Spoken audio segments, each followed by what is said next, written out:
Hello friends, welcome back to রূপান্তর YouTube channel. আজকে চলে এসেছি পরিবেশের জন্য ভাবনা চ্যাপ্টারটার একেবারে শেষ টপিক নিয়ে।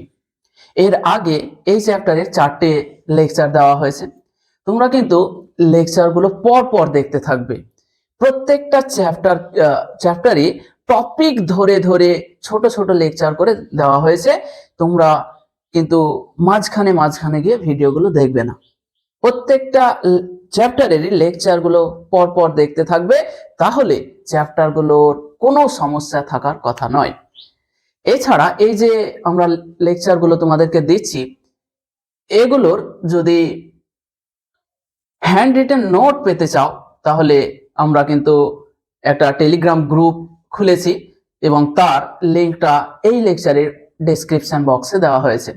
সেটাতে গিয়ে তোমরা টেলিগ্রাম গ্রুপে যুক্ত হয়ে যাও এবং সেখান থেকেই সমস্ত হ্যান্ড রিটেন নোটগুলো তোমরা পেয়ে যাবে।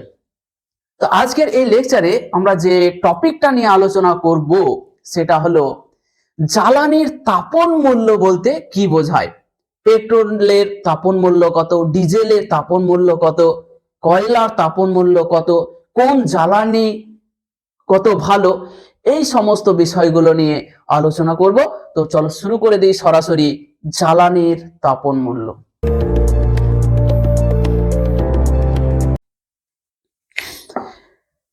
এই হলো জ্বালানির তাপন মূল্য। প্রথমেই জেনে নিতে হয় যে জ্বালানি জিনিসটা কি। যেগুলোকে পোড়ালে মানে দহন করলে তাপ উৎপন্ন হয় তাদেরকে জ্বালানি বলা হয়, মানে যাদের দহন সম্ভব তাদেরকে জ্বালানি বলা হয়। তাহলে তাপন মূল্য জিনিসটা কি ক্লিয়ার হয়ে যাবে এক্ষুনি। তোমাকে ধরো 1 কেজি কাঠ দেওয়া হলো, 1 কেজি খড়, এখানে ধরো খড় দেওয়া হলো, খড়, এইখানে কাঠ, এইখানে কয়লা, কয়লা সব কতটা করে দেওয়া হলো 1 কেজি, 1 কেজি, 1 কেজি। বুঝতে পারছো? 1 কেজি তোমাকে খড় দেওয়া হলো, 1 কেজি কাঠ দেওয়া হলো, 1 কেজি কয়লা দেওয়া হলো। এদেরকে আলাদা আলাদা ভাবে পোড়ালে 1 কেজি খড় পোড়ালে কতটা তাপ পাবে, 1 কেজি কাঠ পোড়ালে কতটা তাপ পাবে, 1 কেজি কয়লা পোড়ালে কতটা তাপ পাবে। নিশ্চয় তোমরা বুঝতে পারছো যে খড় একটুতেই পুড়ে শেষ হয়ে যাবে, মানে খড় থেকে খুব কম পরিমাণে তাপ উৎপন্ন হয়। তারপরে বুঝতে পারছো যে 1 কেজি কাঠও খুব বেশিক্ষণ জ্বলবে না, কিছুক্ষণের মধ্যেই সেটাও শেষ হয়ে যাবে। তার মানে হচ্ছে যে 1 কেজি কাঠ থেকেও যে তাপটা উৎপন্ন হয় সেটা খড়ের তুলনায় বেশি। কিন্তু দেখো 1 কেজি যদি কয়লা পোড়ায়, কয়লা কিন্তু অনেকক্ষণ ধরে চলে, মানে জ্বলতে থাকে। তার মানে কয়লা থেকে 1 কেজি কয়লা থেকে অনেক বেশি তাপ উৎপন্ন হয়। তাহলে এটাকে আমি ডবল রাইট চিহ্ন, এটাকে ট্রিপল দিলাম। এই থেকে তোমরা কি বুঝতে পারছো যে 1 কেজি খড়, 1 কেজি কাঠ, 1 কেজি কয়লা, এদের প্রত্যেকের দহনের ফলে কিন্তু সমান পরিমাণ তাপ উৎপন্ন হয় না। যে পদার্থের যত বেশি তাপ উৎপন্ন হবে তার তাপন মূল্য তত বেশি। কি বললাম? যে পদার্থের দহনের ফলে যত বেশি তাপ উৎপন্ন হবে। দেখতে পাচ্ছ 1 কেজি কয়লা পোড়ালে বেশি তাপ উৎপন্ন হচ্ছে, তার মানে কয়লার তাপন মূল্য কাঠের থেকে বেশি, আবার কাঠের তাপন মূল্য খড়ের থেকে বেশি। বোঝা গেল? তাহলে এবার সংজ্ঞাটা দেব যে 1 কেজি পরিমাণ কোনো পদার্থের সম্পূর্ণ দহনের ফলে যে পরিমাণ তাপ উৎপন্ন হয় তাকে ওই পদার্থটির তাপন মূল্য বলা হয়। কি বললাম? ধরো 1 কেজি তুমি কয়লা নিলে, এই 1 কেজি কয়লা পুরোপুরি পোড়ানোর ফলে যত পরিমাণ তাপ উৎপন্ন হলো সেটাই হলো কয়লার তাপন মূল্য। 1 কেজি তুমি খড় নিলে, পুরোপুরি দহনের ফলে যে পরিমাণ তাপ উৎপন্ন হলো সেটা হয়ে গেল খড়ের তাপন মূল্য। 1 কেজি তুমি কাঠ নিলে, পুরোপুরি দহনের ফলে যে পরিমাণ তাপ উৎপন্ন হলো সেটা হয়ে গেল কাঠের তাপন মূল্য। তাহলে নিশ্চয় এগুলো দেখো কঠিন পদার্থ। এবার তোমাকে দেওয়া হলো ধরো পেট্রোল দেওয়া হলো, ডিজেল দেওয়া হলো, কেরোসিন দেওয়া হলো। ঠিক আছে, এরা কি বলতো তরল জ্বালানি। তাহলে জ্বালানি কি হতে পারে, কঠিন হতে পারে, তরল হতে পারে, গ্যাস হতে পারে, যা কিছু হতে পারে জ্বালানি। তাহলে ধরো পেট্রোল, ডিজেল, কেরোসিন এদেরকে আমরা সাধারণত কিসে মাপি বলতো, লিটার এককে। আমরা তো নিশ্চয় পেট্রোল ভরতে গিয়ে 1 লিটার দাও বলি, 1 কেজি পেট্রোল দাও বলি না তো, বলি না। 1 লিটার, 2 লিটার, 5 লিটার। তাহলে 1 লিটার কোনো জ্বালানির সম্পূর্ণ দহনের ফলে যে পরিমাণ তাপ উৎপন্ন হয় তাকে ওই পদার্থটার আমরা তাপন মূল্য বলতে পারবো। তাহলে কঠিন পদার্থগুলোকে কেজিতে মাপি, তরল বা গ্যাসগুলোকে লিটার এককে মাপি। তাহলে দেখো তাপন মূল্যের একটা সংজ্ঞা আমরা বলে দিতে পারবো এবার জেনারেলাইজড করে, যে 1 কেজি বা 1 লিটার পরিমাণ, 1 কেজি যদি কঠিন হয় তাহলে 1 কেজি কাঠ, কয়লা, খড় বা আরো কিছু যা আছে কঠিন, 1 কেজি অথবা 1 লিটার পরিমাণ কোনো জ্বালানির সম্পূর্ণ দহনের ফলে যে পরিমাণ তাপ উৎপন্ন হয় তাকে ওই জ্বালানির তাপন মূল্য বলা হয়। তাহলে একেবারে সহজ ভাষায় লিখে দিচ্ছি, তোমরা লিখে নাও। 1 কেজি বা 1 লিটার, 1 লিটার কোনো জ্বালানির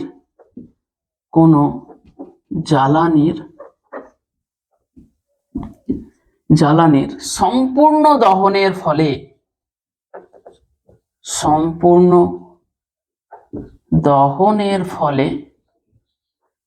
যে পরিমাণ তাপ উৎপন্ন হয় তাকে ওই জ্বালানির তাপন মূল্য বলা হয়।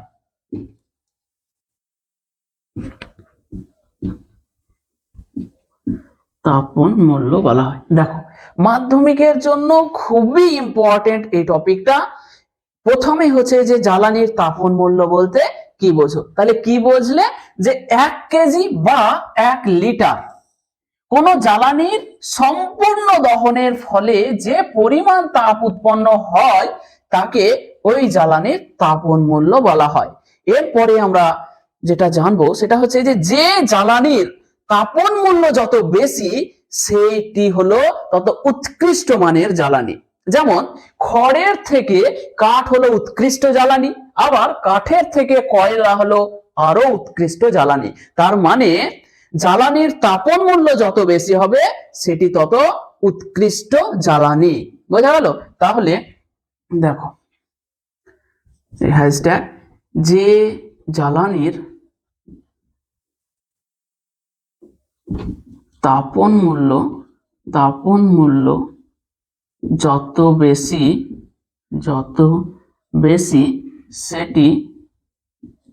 সেটি তত উৎকৃষ্ট মানের জ্বালানি। কি বললাম, যে জ্বালানির তাপন মূল্য যত বেশি সেটি তত উৎকৃষ্ট মানের জ্বালানি, সেটা তত ভালো জ্বালানি।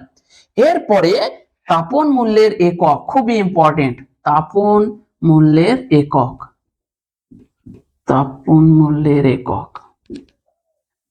তাহলে দেখো তাপন মূল্যের একক কি বলবো, যে সিজিএস পদ্ধতিতে তাপন মূল্যের একক হচ্ছে, দেখো তাপ উৎপন্ন হয়, তাপ হলো এক ধরনের শক্তি, তো তাপের সিজিএস একক হচ্ছে ক্যালোরি। তাহলে 1 গ্রাম, এইখানে আমরা আরো ভালোভাবে বলতে পারতাম যে একক ভরের বা একক আয়তনের, এভাবেও অনেক বইয়ে হয়তো লেখা আছে, কোনো সমস্যা নেই। তাহলে একক ভর বা একক আয়তনের কোন জ্বালানির সম্পূর্ণ দহনের ফলে যে পরিমাণ তাপ উৎপন্ন হয় তাকে ওই জ্বালানির তাপন মূল্য বলা হয়। ঠিক আছে, তাহলে তাপন মূল্যের একক সিজিএস একক মনে রাখবে, সেটা হচ্ছে ক্যালোরি পার গ্রাম, ক্যালোরি প্রতি গ্রাম, ক্যালোরি পার গ্রাম। এটাকে এভাবে লেখা হয় ক্যালোরি পার গ্রাম। ঠিক আছে, তাহলে সিজিএস পদ্ধতিতে তাপন মূল্যের একক হচ্ছে ক্যালোরি পার গ্রাম, খুবই ইম্পর্টেন্ট। এসআইটা কি? এসআই পদ্ধতিতে তাপন মূল্যের এসআই একক সেটা হচ্ছে জুল। এসআই পদ্ধতিতে শক্তির একক হচ্ছে জুল, তাহলে জুল পার কেজি, জুল প্রতি কেজি বা জুল পার কেজি, এটাকে এইভাবে লিখে জুল পার কেজি। তাহলে আমরা কি কি জানলাম? তাপন মূল্য কি? তাপন মূল্য যার যত বেশি হবে সে তত উৎকৃষ্ট মানের জ্বালানি। তাপন মূল্যের একক কি? সিজিএস পদ্ধতিতে হলো ক্যালোরি পার গ্রাম, এসআই পদ্ধতিতে হচ্ছে জুল পার কেজি। ঠিক আছে, এরপরে এখানে একটা কোশ্চেন খুবই ইম্পর্টেন্ট পড়ে, সেটা হচ্ছে, দেখো এটা মুছে দিই।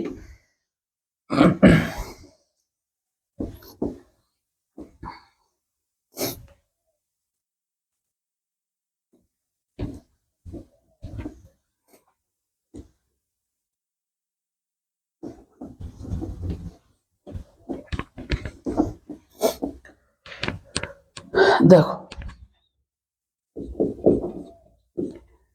পেট্রোলের তাপন মূল্য,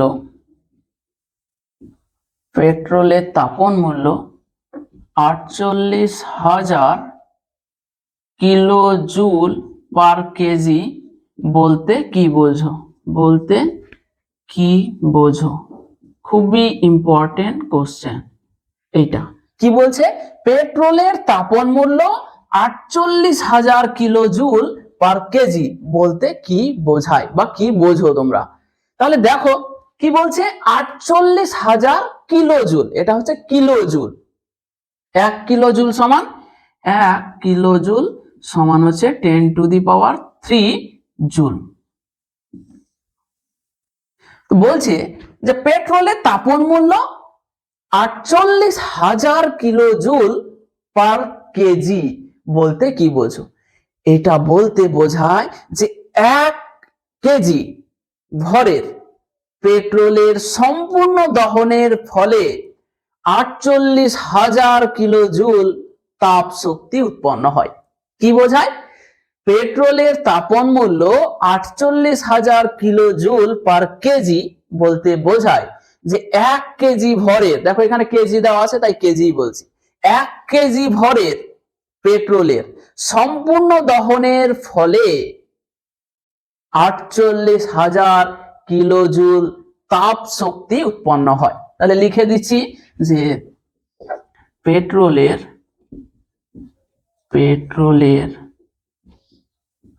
তাপন মূল্য 48,000 কিলো জুল পার কেজি বলতে বোঝায় যে 1 কেজি পেট্রোলের 1 কেজি পেট্রোলের সম্পূর্ণ দহনের ফলে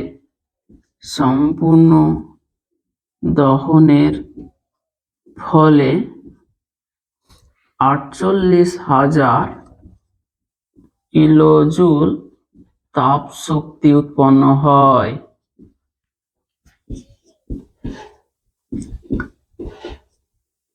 খুবই ইম্পর্টেন্ট কোশ্চেন 1 নম্বরে মাধ্যমিকের জন্য।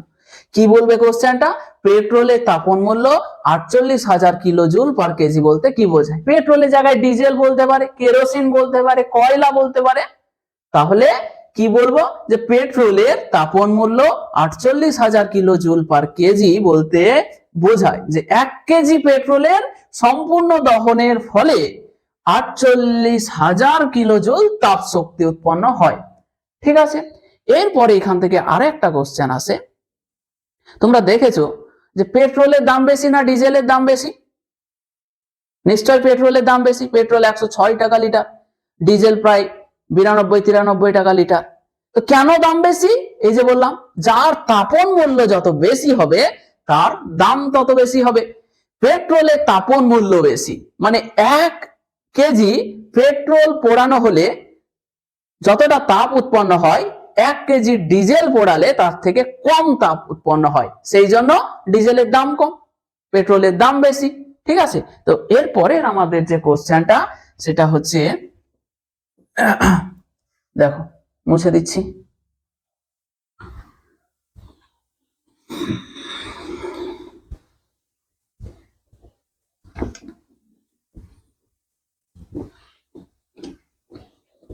কোশ্চেন আকারে, পেট্রোল ও ডিজেলের মধ্যে কার তাপন মূল্য বেশি? পেট্রোলের তাপন মূল্য হচ্ছে 48,000 কিলো জুল পার কেজি, আর ডিজেলের তাপন মূল্য হচ্ছে 44,800 কিলো জুল পার কেজি। তো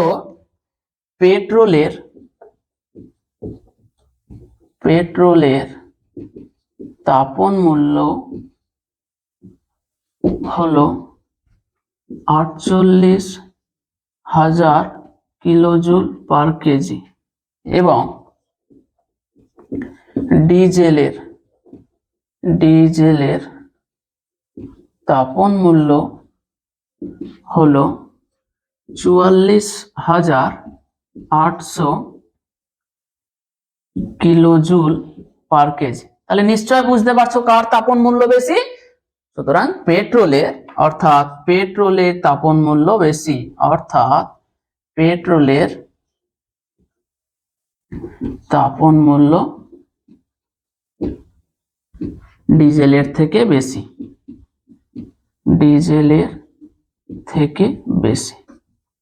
বাস এটা হয়ে গেল কোশ্চেন। কোশ্চেনটা কিন্তু একেবারে মাধ্যমিকে পড়ার মতো কোশ্চেন, যে পেট্রোল ও ডিজেলের মধ্যে কার তাপন মূল্য বেশি। তো আমরা কি দেখতে পাচ্ছি, পেট্রোলের তাপন মূল্য হলো 48,000 কিলো জুল পার কেজি, এবং ডিজেলের তাপন মূল্য হলো 44,800 কিলো জুল পার কেজি। তাই দেখতে পেলে 44,800 কিলো জুল পার কেজি, অর্থাৎ পেট্রোলের তাপন মূল্য হলো ডিজেলের থেকে বেশি। এছাড়াও আরেকটা, কেরোসিনের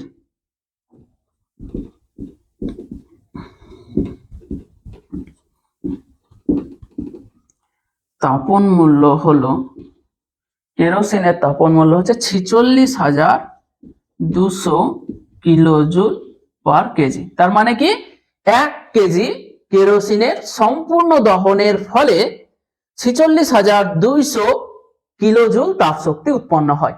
ঠিক আছে, তো এইখান থেকে তোমাদের যে আরেকটা কোশ্চেন দেয় সেটা হচ্ছে যে তাপন মূল্যের ঊর্ধ্বক্রমে সাজাও। ধরো পেট্রোল, ডিজেল আর কেরোসিন দিয়ে দিল, দিয়ে বললো যে তাপন মূল্যের ঊর্ধ্বক্রমে সাজাও বা তাপন মূল্যের নিম্নক্রমে সাজাও। তাহলে দেখতেই পাচ্ছ কার বেশি, পেট্রোলের সব থেকে বেশি। পেট্রোলের পরেই কিন্তু কেরোসিনের তাপন মূল্য, তারপরে ডিজেলের তাপন মূল্য। তার মানে এই তিনটে যেটা আমরা ব্যবহার করি সাধারণত, এদের মধ্যে পেট্রোলের সব থেকে বেশি, তারপরে কেরোসিন, তারপরে হচ্ছে ডিজেল। ঠিক আছে, এরপরে আমরা যে জিনিসটা আলোচনা করব সেটা হচ্ছে জীবাশ্ম জ্বালানি নিয়ে আলোচনা করব।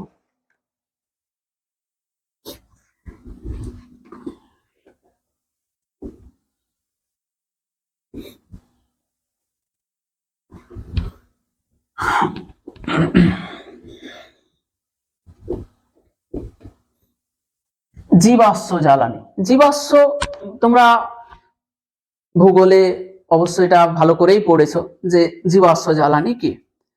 যে উদ্ভিদ প্রাণী বহুকাল আগে মাটির তলে চাপা পড়ে যাওয়ার ফলে তাদের মধ্যে যে বিভিন্ন প্রাকৃতিক প্রক্রিয়া ঘটে ঘটে যে জ্বালানিগুলো উৎপন্ন হয় তাদেরকে এক কথায় জীবাশ্ম জ্বালানি বলা হয়। যেমন কয়লা, পেট্রোল, ডিজেল, কেরোসিন, এগুলো সবকে এগুলো এক একটা জীবাশ্ম জ্বালানি। তাহলে জীবাশ্ম জ্বালানি কি, যে বিভিন্ন উদ্ভিদ এবং প্রাণী কোটি কোটি বছর পূর্বে, আজকে নয়, কোটি কোটি বছর পূর্বে মাটির তলে চাপা পড়ে যাওয়ার পরে বিভিন্ন প্রাকৃতিক প্রক্রিয়া তাদের উপরে ঘটতে থেকেছে, এর ফলে তারা একটা সময় জ্বালানিতে পরিণত হয়েছে। এই জ্বালানিগুলোকে বলা হয় জীবাশ্ম জ্বালানি। তো এইখান থেকে যেগুলো ডাইরেক্ট কোশ্চেন পড়ে আমরা সেগুলো নিয়ে আলোচনা করব, যে কয়েকটা জীবাশ্ম জ্বালানির উদাহরণ দাও। এখান থেকে কোশ্চেন পড়ে কয়েকটি জীবাশ্ম জ্বালানির উদাহরণ হলো কয়লা, পেট্রোল, ডিজেল, এগুলো হচ্ছে জীবাশ্ম জ্বালানি। তাহলে ডাইরেক্ট কোশ্চেনে কয়েকটি জীবাশ্ম জ্বালানির উদাহরণ দাও। জীবাশ্ম জ্বালানির উদাহরণ দিতে হবে। তাহলে কি, কয়লা, পেট্রোল, ডিজেল, এগুলো হলো জীবাশ্ম জ্বালানি। তাছাড়া এলপিজি, এটা ফুল ফর্ম হচ্ছে liquefied petroleum gas. Petroleum gas full form পড়ে। এলপিজি ফুল ফর্ম কি? এলপিজি সিএনজি এর ফুল ফর্ম হচ্ছে compressed natural gas. Compressed natural gas, ঠিক আছে। এগুলো জীবাশ্ম জ্বালানি ইত্যাদি করে দিলাম, অনেক কিছু লিখতে পারি জীবাশ্ম জ্বালানি। তাহলে কয়েকটি জীবাশ্ম জ্বালানির উদাহরণ দাও। কি কি উদাহরণ? কয়লা, petrol, diesel, LPG. LPG full form কি বললাম? Liquefied petroleum gas. তারপর হচ্ছে সিএনজি, কম্প্রেসড ন্যাচারাল গ্যাস, ঠিক আছে। তো এখান থেকে এই কোশ্চেনটা পড়ে যে কয়েকটি জীবাশ্ম জ্বালানির উদাহরণ দাও।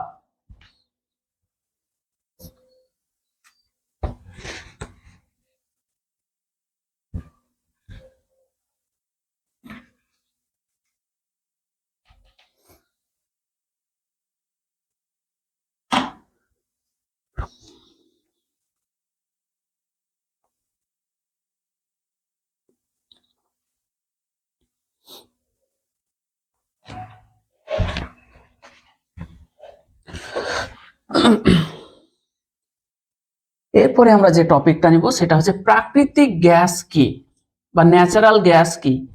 প্রাকৃতিক গ্যাস,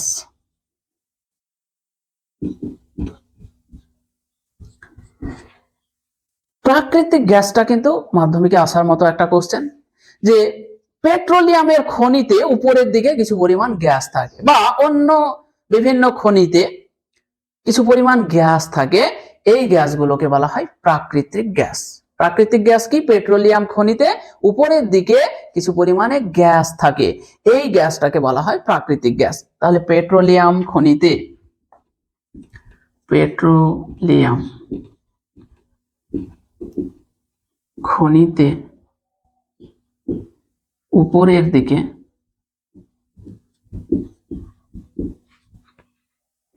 দিকে এবং কোন কোন খনিতে, সব খনিতে নয়, কোন কোন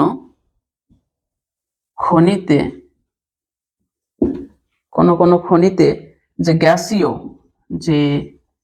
গ্যাসীয় পদার্থ থাকে তাকে প্রাকৃতিক গ্যাস বলা হয়। প্রাকৃতিক গ্যাস বলা হয়। কি লিখেছি? পেট্রোলিয়াম খনিতে উপরের দিকে এবং কোন কোন খনিতে যে গ্যাসীয় পদার্থ থাকে, ধরো যে কোনো কয়লা খনিতে বা পেট্রোলিয়াম খনিতে কিছু পরিমাণ গ্যাসীয় পদার্থ থাকে, এই গ্যাসীয় পদার্থটাকে বলা হয় প্রাকৃতিক গ্যাস বা ন্যাচারাল গ্যাস, ঠিক আছে। তাহলে এই গেল আমাদের প্রাকৃতিক গ্যাস। এরপরে এই যে টপিকটা সেটা কিন্তু খুব ইম্পর্টেন্ট, সেটা হচ্ছে সিএনজি জিনিসটা কি বা কম্প্রেসড ন্যাচারাল গ্যাসটা কি। সিএনজি তো শুধু ফুল ফর্মটা দিয়েছি, তো সিএনজি জিনিসটা কি সেটা দেখো। সিএনজি বা কম্প্রেসড ন্যাচারাল গ্যাস কি?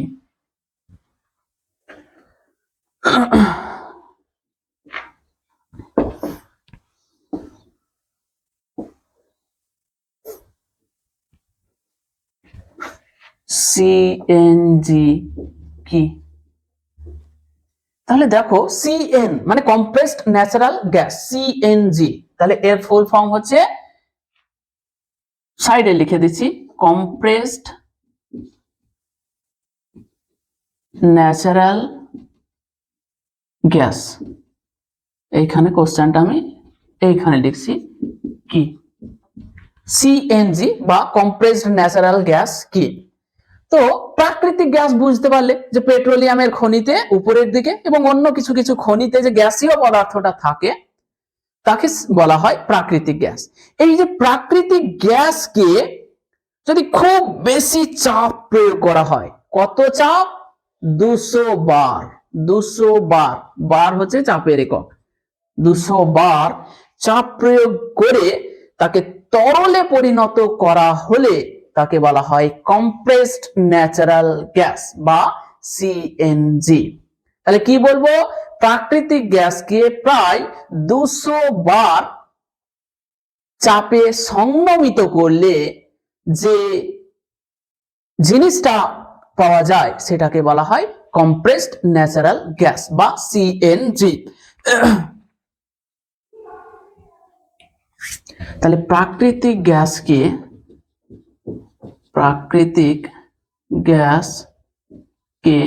প্রায় 200 বার, বার হচ্ছে চাপের একক, প্রায় 200 বার চাপে সংনমিত করলে এটি তরলে পরিণত হয়, তরলে পরিণত হয়। একে বলা হয় কম্প্রেসড ন্যাচারাল গ্যাস। কম্প্রেসড, এই যে কম্প্রেস করলো চাপ দিয়ে, কম্প্রেসড ন্যাচারাল গ্যাস বা সিএনজি, সংক্ষেপে সিএনজি বলা হয়। তাহলে দেখো প্রাকৃতিক গ্যাসকে প্রায় 200 বার চাপে সংনমিত করলে এটি তরলে পরিণত হয়ে যায়, একেই বলা হয় কম্প্রেসড ন্যাচারাল গ্যাস বা সিএনজি। বোঝা গেল? এরপরে আমরা কিন্তু খুবই ইম্পর্টেন্ট টপিক নিয়ে শুরু করতে চলেছি, সেটা হচ্ছে পুনর্নবীকরণযোগ্য শক্তি কি, অপুনর্নবীকরণযোগ্য শক্তি কি, বায়োমাস কি, বায়োমাস শক্তি কি। এগুলো ডাইরেক্ট আমরা বেশি অ্যানালাইসিস করব না, ডাইরেক্ট কোশ্চেন, যেখানে যেমন কোশ্চেন আসে শুধু কোশ্চেন গুলো নিয়ে নিয়ে আমরা আলোচনা করব।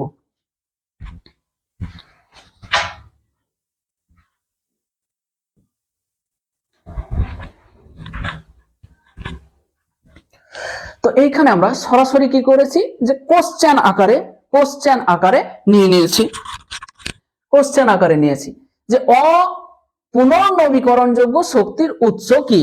তো প্রথমে একটা দুটো বলে দিই যে অপুনর্নবীকরণযোগ্য শক্তি কি, যে শক্তিগুলো অদূর ভবিষ্যতে এগিয়ে শেষ হয়ে যেতে পারে, মানে আগামী দিনে শেষ হয়ে যেতে পারে, সেগুলোকে বলা হয় অপুনর্নবীকরণযোগ্য শক্তি। যেমন কয়লা খনি থেকে উঠছে একটা সময় কয়লা শেষ হয়ে যেতে পারে, ডিজেল শেষ হয়ে যেতে পারে, মানে অ্যাকচুয়ালি পেট্রোলিয়াম শেষ হয়ে যেতে পারে, ঠিক আছে। তো এই যে অদূর ভবিষ্যতে যেগুলো শেষ হয়ে যাওয়ার সম্ভাবনা রয়েছে সেগুলোকে বলা হয় এক কথায় অপুনর্নবীকরণযোগ্য শক্তি।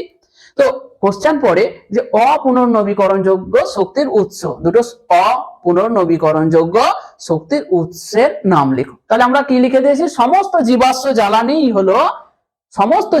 জ্বালানি হচ্ছে অপুনর্নবীকরণযোগ্য। এগুলোকে তুমি ইচ্ছা মতো মানে রিনিউ করতে পারবে না, যে বাড়িয়ে নিতে পারবে না, যা আছে সঞ্চিত আছে, একটা সময় গিয়ে শেষ হয়ে যাবে। তো অপুনর্নবীকরণযোগ্য শক্তি কি, সমস্ত জীবাশ্ম জ্বালানি, যেমন কয়লা বলো, পেট্রোল বলো, ডিজেল বলো, এগুলো হলো অপুনর্নবীকরণযোগ্য শক্তির উৎস। তারপরে হচ্ছে পুনর্নবীকরণযোগ্য শক্তির উৎস।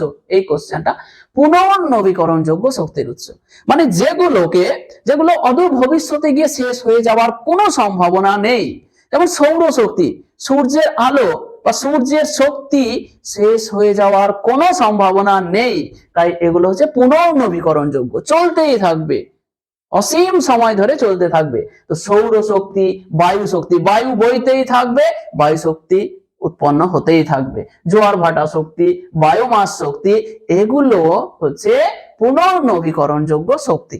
ঠিক আছে, কোশ্চেন পড়ে দু তিনটে পুনর্নবীকরণযোগ্য শক্তির উৎসের উদাহরণ দাও। তাহলে সৌরশক্তি, বায়ু শক্তি, জোয়ার ভাটা শক্তি, এগুলো হচ্ছে পুনর্নবীকরণযোগ্য শক্তির উৎস। তারপরে দেখো বায়োমাস কি, বায়োমাস দেখবে যে কাঠ পাতা, গাছপালা, পাতা, খড়, তারপরে হচ্ছে আগাছা, গোবর, এগুলোকেও জ্বালানি হিসাবে ব্যবহার করা হয়। এগুলোকে বলা হয় বায়োমাস।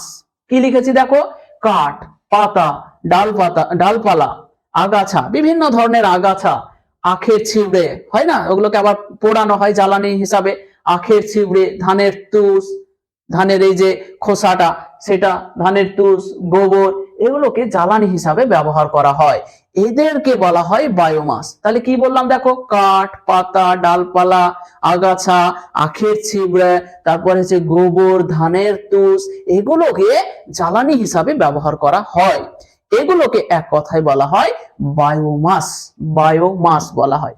এবং বায়োমাসে যে শক্তি সঞ্চিত থাকে তাদেরকে বলা হয় বায়োমাস শক্তি। সেটাই লিখেছি দেখো, বায়োমাসে যে রাসায়নিক শক্তি সঞ্চিত থাকে তাকে বায়োমাস শক্তি বলা হয়। তাহলে বায়োমাস কি, এই যে জ্বালানিগুলো, আখের ছিবড়া বলো, ধানের তুষ বলো, ডালপালা বলো, আগাছা বলো, কাঠ, পাতা, এগুলোকে বলা হয় বায়োমাস।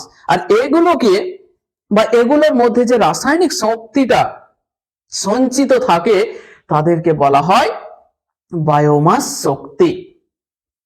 তারপরে আরেকটা কোশ্চেন এখান থেকে পড়ে যে বায়োফুয়েল কি বা জৈব জ্বালানি কি। বায়োফুয়েল বা জৈব জ্বালানি।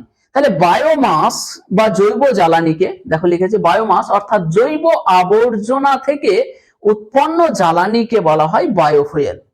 বায়োমাস, এই যে আখের ছিবড়া, এগুলোকে পচিয়ে দেওয়ার ফলে যে জৈব জ্বালানিটা উৎপন্ন হয় বা যে জ্বালানিটা উৎপন্ন হয় তাকে বায়োফুয়েল বলা হয়। তাহলে কি লিখেছি, বায়োমাস, এই যে বায়োমাসের সংজ্ঞা আগে দেখে নিলাম। বায়োমাস অর্থাৎ জৈব আবর্জনা থেকে উৎপন্ন জ্বালানিকে বায়োফুয়েল বলা হয়। বায়োফুয়েল বা জৈব জ্বালানি।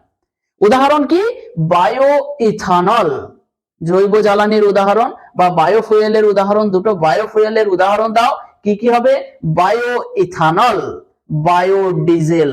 বায়ো ইথানল এবং বায়ো ডিজেল হলো দুটো বায়োফুয়েলের উদাহরণ। ঠিক আছে, তাহলে এই গেল অপুনর্নবীকরণযোগ্য শক্তি, পুনর্নবীকরণযোগ্য শক্তি, বায়োমাস কি, বায়োমাস শক্তি কি, বায়োফুয়েল কি, বায়োফুয়েলের উদাহরণ। এই যে জিনিসগুলো আমি ডাইরেক্ট লিখে দিলাম সেগুলো কিন্তু মাধ্যমিকের জন্য খুবই গুরুত্বপূর্ণ। সব কিন্তু তোমরা ভালোভাবে নোট করে নাও, পজ করে নোট করে নাও।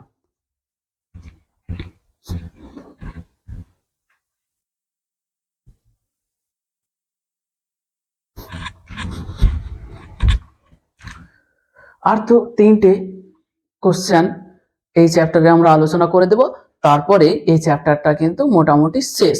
এরপরে কিছু প্রশ্ন উত্তর পর্ব থাকবে এই চ্যাপ্টারে। থিওরিটিক্যালি এই চ্যাপ্টারটা কিন্তু এরপরে আমাদের শেষ হয়ে যাবে। এরপরে আমরা যে জিনিসটা জানবো সেটা হচ্ছে বায়োগ্যাস জিনিসটা কি। বায়োগ্যাস, এই যে বায়োমাস দেখছো, বায়োমাসকে অর্থাৎ জৈব আবর্জনাকে বায়ুর অনুপস্থিতিতে একটা ব্যাকটেরিয়ার উপস্থিতিতে কি করা হয়, পচানো হয়।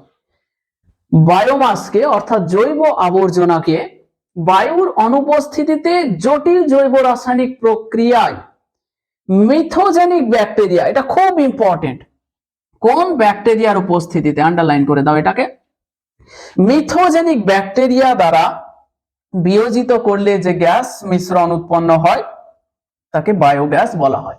বায়োগ্যাস কি, এই যে বায়োমাস দেখলে, সেই বায়োমাসকে বায়ুর অনুপস্থিতিতে জটিল জৈব রাসায়নিক প্রক্রিয়ায় মিথোজেনিক ব্যাকটেরিয়া দ্বারা, কোন ব্যাকটেরিয়া দ্বারা তাহলে বিয়োজিত করা হচ্ছে, মিথোজেনিক ব্যাকটেরিয়া। এই মিথোজেনিক ব্যাকটেরিয়া দ্বারা বিয়োজিত করলে কি শর্তে, বায়ুর অনুপস্থিতিতে বায়োমাসগুলোকে মিথোজেনিক ব্যাকটেরিয়া দ্বারা বিয়োজিত করলে যে গ্যাস মিশ্রণটা উৎপন্ন হয় তাকে বায়োগ্যাস বলা হয়। তাহলে দেখো বায়োগ্যাস কোথা থেকে উৎপন্ন হচ্ছে, বায়োমাস থেকে, মানে জৈব আবর্জনা থেকে বায়োগ্যাসটা উৎপন্ন হয়। কোন ব্যাকটেরিয়া দ্বারা এটাকে বিয়োজিত করা হয়, সেটা হচ্ছে মিথোজেনিক ব্যাকটেরিয়া। খুবই ইম্পর্টেন্ট কোশ্চেন, যে বায়োগ্যাস উৎপন্ন করতে কোন ব্যাকটেরিয়াকে কাজে লাগানো হয়, তাহলে মিথোজেনিক ব্যাকটেরিয়াকে বায়োগ্যাস উৎপন্ন করার জন্য কাজে লাগানো হয়। তাহলে এই গেল আমাদের বায়োগ্যাস। বায়োগ্যাসের উপাদান কি জানো, বায়োগ্যাসের উপাদান হচ্ছে methane, carbon dioxide, hydrogen sulphide. বায়োগ্যাসের উপাদান মাধ্যমিকে 100% কোশ্চেন আছে যে বায়োগ্যাসের উপাদানগুলি কি কি? তাহলে বায়োগ্যাসের উপাদান হচ্ছে methane, carbon dioxide, hydrogen sulphide. Methane, carbon dioxide এবং হাইড্রোজেন সালফাইড, এগুলো হচ্ছে বায়োগ্যাসের উপাদান। এরপরে হচ্ছে গোবর গ্যাস। কি তোমরা সবাই নাম শুনেছো গোবর গ্যাস? তো দেখো, এই যে বায়োগ্যাস উৎপন্ন করার জন্য কাঁচামাল হিসাবে সব থেকে বেশি যে জিনিসটা ব্যবহার করা হয় সেটা হচ্ছে গোবর। সেই জন্য বায়োগ্যাসকে গোবর গ্যাসও বলা হয়। বোঝা গেল? কি বলবো, লিখে দিয়েছি। বায়োগ্যাস উৎপন্ন করার জন্য, এই যে বায়োগ্যাস কোথা থেকে উৎপন্ন করলাম? বায়োমাস থেকে, মানে জৈব আবর্জনা থেকে। তো জৈব আবর্জনা হচ্ছে একটা গোবর, এবং বায়োগ্যাস উৎপাদনের জন্য সব থেকে বেশি গোবর ব্যবহার করা হয়, এই জন্য বায়োগ্যাসকে গোবর গ্যাসও বলা হয়। তাহলে কোন গ্যাসের অপর নাম হলো গোবর গ্যাস? কোন গ্যাসের? বায়োগ্যাসের অপর নাম হলো গোবর গ্যাস। তাহলে বায়োগ্যাস উৎপন্ন করার জন্য কাঁচামাল হিসাবে সবচেয়ে বেশি গোবর ব্যবহার করা হয়, তাই একে গোবর গ্যাস বলা হয়। তাহলে এখান থেকে কোশ্চেন কি আসবে বললাম, যে কোন গ্যাসের অপর নাম হলো গোবর গ্যাস? তাহলে বায়োগ্যাসের অপর নাম হলো গোবর গ্যাস। আবার বায়োগ্যাসকে গোবর গ্যাস বলা হয় কেন? তার কারণ বায়োগ্যাস উৎপাদনের জন্য কাঁচামাল হিসাবে সবচেয়ে বেশি গোবর ব্যবহার করা হয়, এই জন্য বায়োগ্যাসকে গোবর গ্যাসও বলা হয়ে থাকে। এরপরে হচ্ছে মিথেন হাইড্রেট। খুব খুব ইম্পর্টেন্ট একবারে। মিথেন হাইড্রেট জিনিসটা কি? দেখো, যে নির্দিষ্ট পরিমাণ চাপ এবং উষ্ণতায়, একটা নির্দিষ্ট চাপ এবং উষ্ণতায় জলের অণুগুলো কি রকম আকার ধারণ করে জানো তো?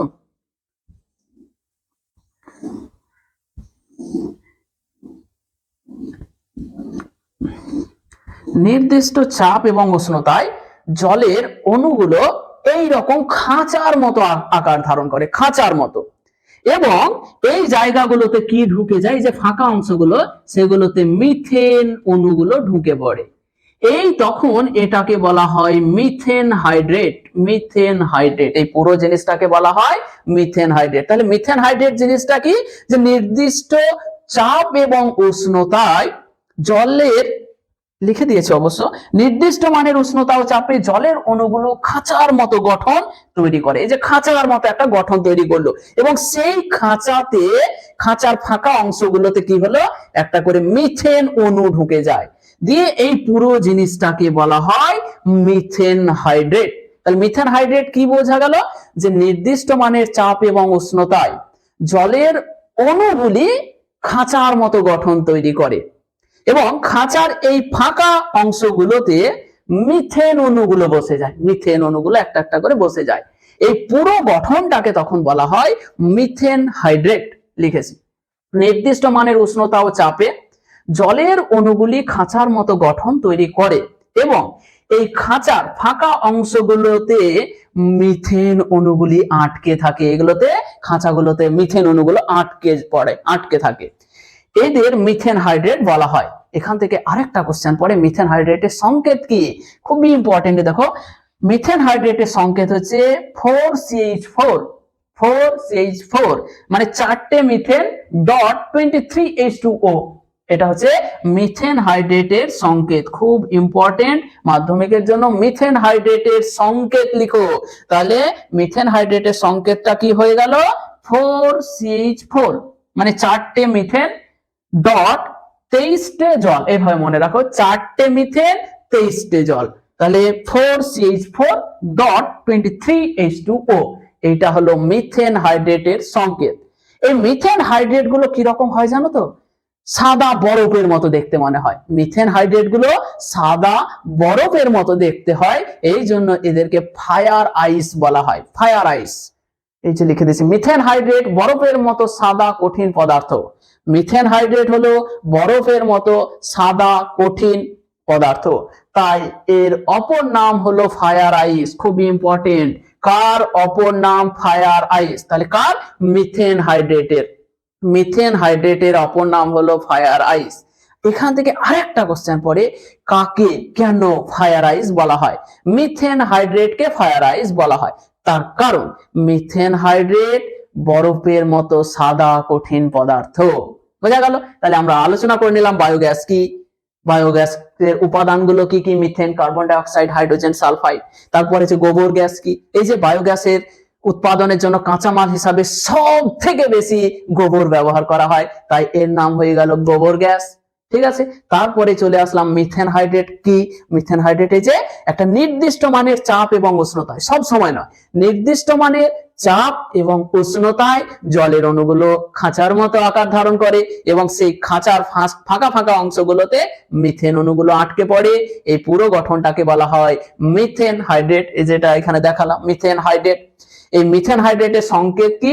4CH4.23H2O, 4টে মিথেন 23টি জল। এই মিথেন হাইড্রেট কি বললাম? বরফের মতো সাদা কঠিন পদার্থ, তাই একে ফায়ার আইসও বলা হয়।